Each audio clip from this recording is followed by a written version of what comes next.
Somewhere beneath the sea, we see a rock splitting as if something terrible is about to happen. In the North Sea, the Kinloch Bravo oil rig crew was waiting for their ride to the mainland. Rose, an employee of Pictor, the company financing the operation, went to the recreation room to post the list of workers approved for leave. While some were having fun, the head of operations, Magnus, was on the phone with the head office. He was informed that the helicopter had been diverted due to an emergency at another oil rig. On the other hand, Kat, the group's physician, was talking to her wife when the communications suddenly failed all over the place. The radio operator Fulmer also was unable to communicate with the head office. With the new update, Magnus called for a meeting to discuss the other oil rig's emergency and said they'd need to wait for a while to go home. This hasn't been well accepted by everyone, especially Hutton, the oldest in the crew who keeps on asking when will they go home. As the discussion grew more heated, the lights flickered on and off. Magnus adjourned the meeting, ordering everyone to gear up, as this was not a drill. At the control room, Fulmer discovers that the generators are down, but the backup power is holding for now. However, if the production module spikes, it could kill them all. Magnus instructed Fulmer to communicate with the standby vessel, but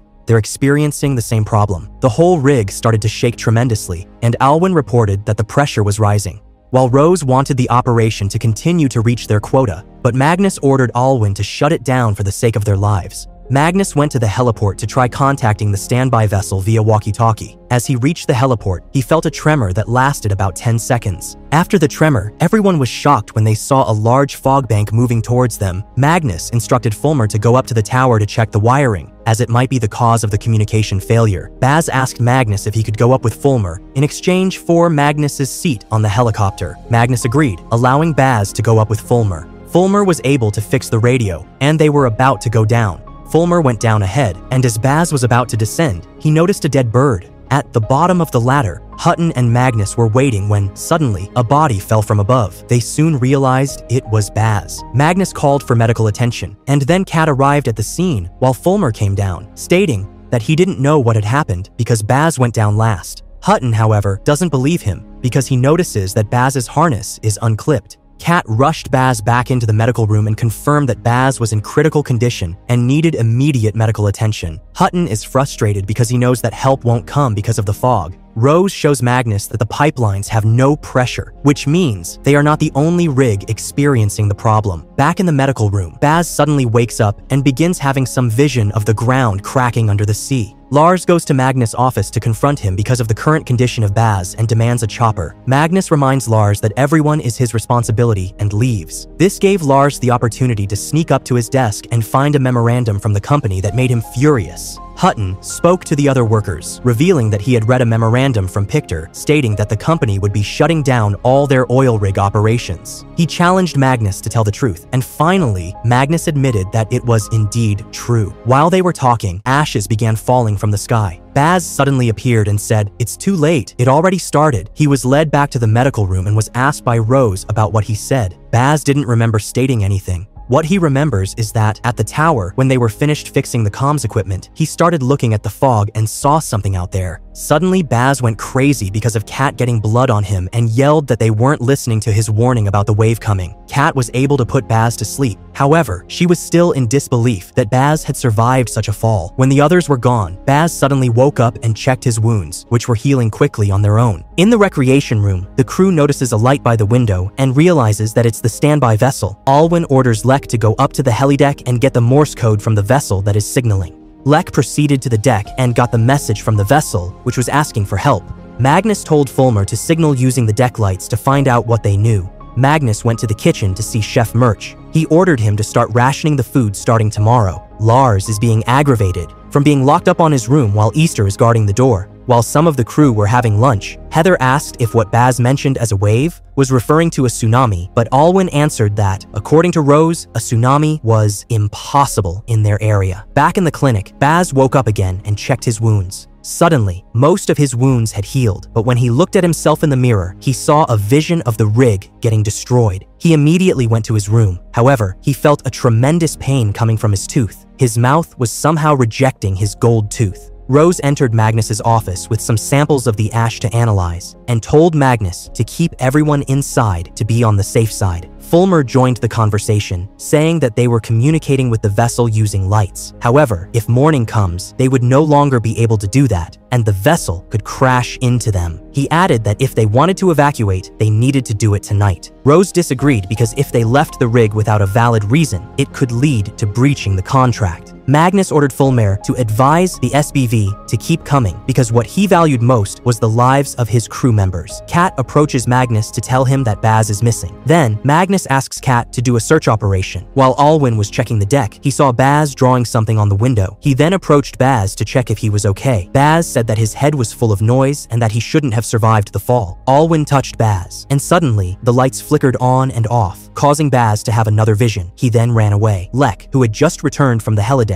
came to the infirmary and found no one there. He then saw some alcohol to drink and took a bath. While in the shower, he noticed blood oozing from his tattoos. Heather knocked on Lek's door to deliver his dinner. When nobody responded, she went inside and was shocked to see Lek on the floor, bathing in his own blood. Kat arrived to examine him, but she couldn't tell what had killed him. When Dunlin arrived with Baz's tooth, Rose mentioned that the inorganic materials in their bodies were being rejected and that they needed to prohibit anyone from going outside. Meanwhile, Hutton, still struggling with his erratic behavior, managed to escape through his window. In the control room, Fulmer saw a flash of light that was not coming from the SBV. He then checked but stumbled upon Alwyn patrolling on the deck. When Hutton found out that they were checking the deck, he immediately went inside and jammed the door to prevent them from entering. Dunlin came to the examination room to inform them that Baz, Alwyn, and Fulmer were outside. They immediately went out to look for them. Fulmer, who was checking on the escape boat, had sustained a cut on his hand from the door. Hutton, who was able to reach the control room, signaled an SOS to the SBV so it would come at full speed. While Alwyn and Fulmer were about to go back, the ashes suddenly stopped falling. They're about to go inside, however the door is jammed. While Fulmer keeps on shouting help, Alwyn looked for another entrance. Heather heard someone knocking, and Magnus helped her to open the door. Fulmer reached inside and told them about someone signaling an SOS. A fight was about to begin between Hutton and Dunlin when Magnus arrived, ordering Hutton to stop his nonsense. Alwyn was on his way back inside, but then he saw Baz going for the escape boat.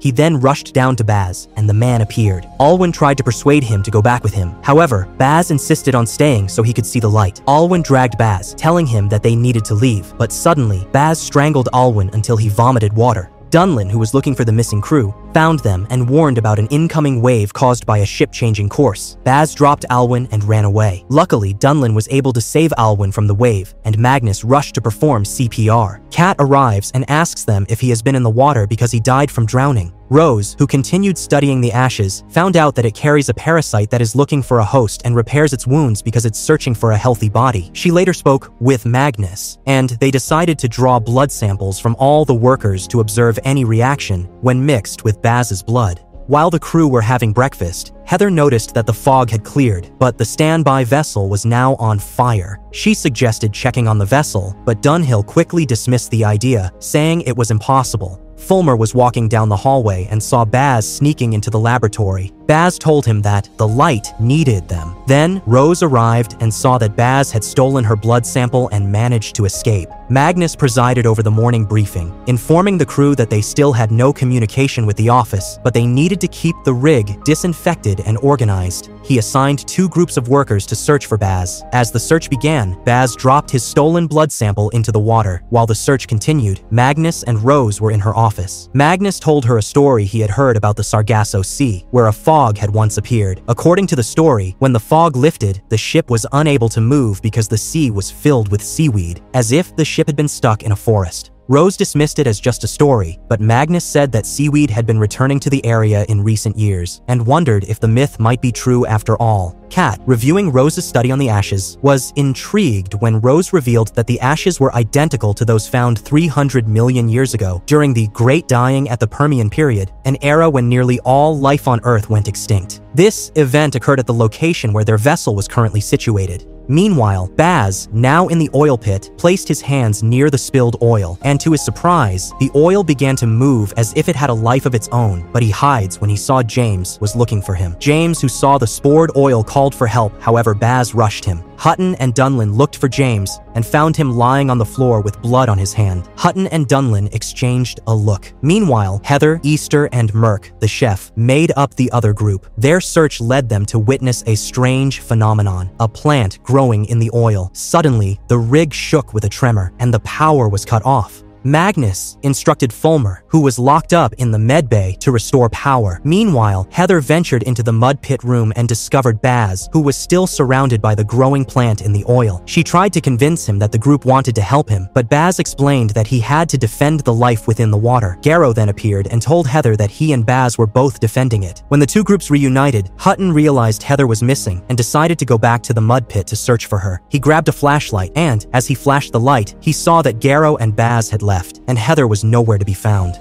Fulmer, having restored power manually, Rose told Magnus that she couldn't trust Fulmer. Neither of them realized that Fulmer had overheard the conversation. Outside, Easter noticed that the flare on the rig had gone out, meaning the gas from the oil wasn't being released properly. Fulmer, determined to fix it, went to relight the flare manually. Though he was successful, he was burned in the process as he tried to flee the scene. Help arrives as Kat rushes him to the infirmary to treat his burns from the explosion. At the infirmary, Rose visited Fulmer, and suddenly, the man opened his eyes and talked, but he fell asleep. Back at the mud pit, Baz and Garrow remained, and the strange plant continued to grow in the oil, hinting that something far more sinister was unfolding beneath the surface. Kat confirmed that Fulmer was stable after waking up, with Rose by his side. As he regained consciousness, Kat shared with Rose and Heather that she was pregnant. She explained that her wife, Casey, couldn't bear children, so Kat had to carry their child. Rose encouraged Kat to tell Magnus about her condition. Fulmer, still eager to help, insisted on joining Rose and Heather in the laboratory.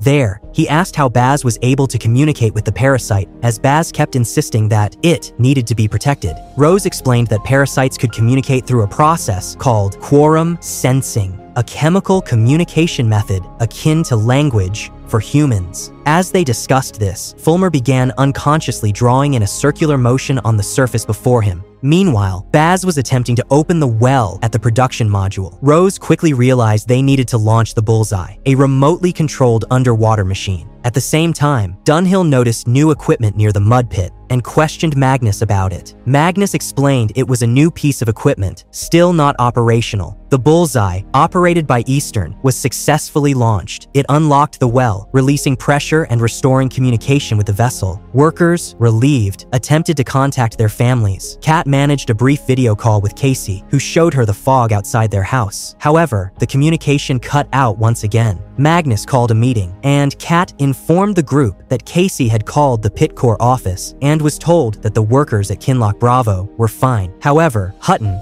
frustrated, insisted they should take action instead of waiting for evacuation. He argued with Kat, and when things became heated, Heather shouted that Kat was pregnant. The room went silent, and Kat took that moment to leave. Meanwhile, Fulmer, sensing something was wrong, left the meeting to check on himself physically. He felt a strange connection to Baz, as if they were communicating mentally. Fulmer decided to leave a note for Rose and head to meet Baz. Outside, Kat took a breather, only to spot Fulmer heading toward the mud pit. Rose, having read Fulmer's note, followed behind, urging Kat to stop him. Despite their efforts, Fulmer continued onward. As they entered the mud pit, they were greeted by the sight of plants continuing to grow, and the air was thick with parasites. It became clear that the parasites seemed to be aware of Kat's pregnancy. Rose urged Kat to leave, and they both exited the pit, while Fulmer reached Baz and Garrow. Soon after, a lifeboat approached, carrying the survivors of the Charlie team. The lifeboat was led by David Koch, an employee of Pitcore's expansion and research department. He explained that Charlie team had experienced an explosion, and that, in front of Dunhill, Rose was now in charge of overseeing the decommissioning of all the rigs. Meanwhile, in the medbay, Kat examined the other passengers. A worker named Harish had been cleared and shared the details of what happened to Charlie team. He mentioned that there had been fog, and some of the workers began acting strangely. David, he said, had remained in the control room during the entire ordeal. Harish also revealed that the new injection pump wasn't meant to draw oil. It was designed to inject something into the rig. Kat shared her concern with Rose, telling her that while trying to persuade Fulmer Fulmer, she felt the parasites were particularly curious about her pregnancy. Rose then made a connection, realizing that the circles Baz had seen in his dreams and Fulmer's unconscious drawings were related. They resembled the rings of a tree, with each layer representing a different era. This led Rose to hypothesize that these layers signified periods of extinction. She believed they were now in the Holocene epoch, which was nearing its close. Later, Heather, while doing her work, searched for the name David Koch in the server, but found no data on him. She shared this strange discovery with Harris and Easter, who revealed they were once lovers. On the other side of the rig, Fulmer finally reached Baz and Garrow, and the tension continued to mount as the mystery deepened. Fulmer, now convinced by Baz, agreed to help him, hoping to assist the parasites in some way. At the same time, Koch manipulated Hutton, Dunhill, and Merk into following his plan. He convinced them to inject carbon dioxide into the ventilation system to render the workers, especially Magnus, unconscious. This would allow Koch to carry out his own objectives without interference. The trio carried out the plan, and just as they were leaving, Koch sealed the door behind them, trapping Dunhill inside with an empty oxygen canister. Hutton and Merk managed to escape just in time, but Dunhill was delayed. He had tried to drag Garrow out with him, but Garrow succumbed to carbon dioxide poisoning before he could make it out. Meanwhile, Fulmer, desperately trying to stop the situation, went to the switchboard, but he couldn't open the panel. Outside,